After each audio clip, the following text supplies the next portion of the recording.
conversation with God, the beginning of the search. It all begins in a moment of utter despair.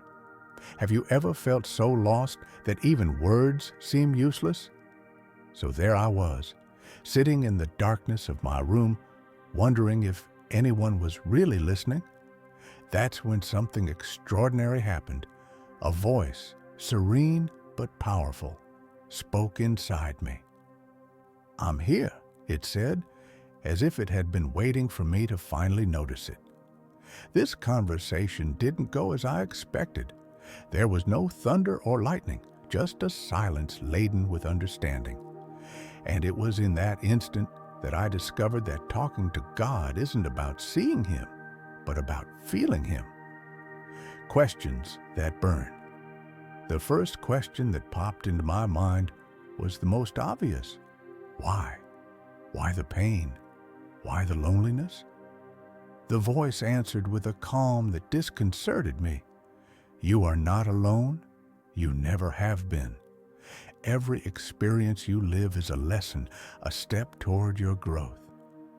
My mind filled with more questions. Why allow suffering? Why the trials that sometimes seem impossible to overcome?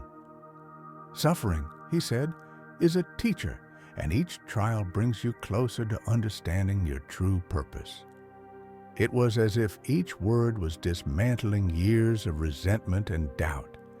It wasn't the answer I expected, but it was the one I needed.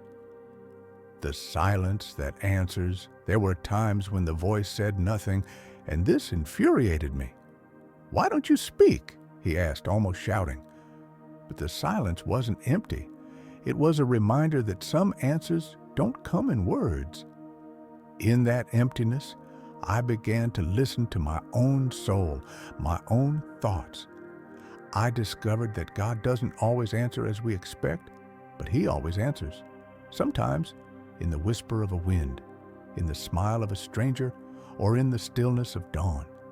And in that silence, I found the peace I had been searching for years. The answers are in you. As the conversation continued, I realized something shocking.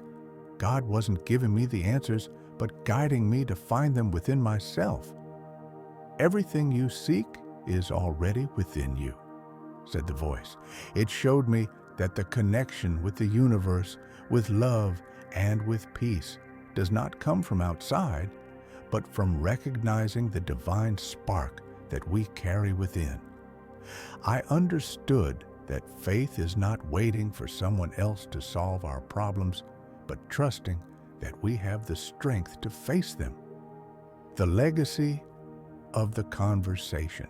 At the end of our conversation, I understood that it was not an end, but a beginning. "Take this peace with you," said the voice, "and share it with others." I left that room not as someone transformed by an external miracle, but as someone renewed from within. Talking to God is not an exclusive privilege of a few. It is something that we can all do, if only we stop long enough to listen. Now I know that I am not alone and never will be.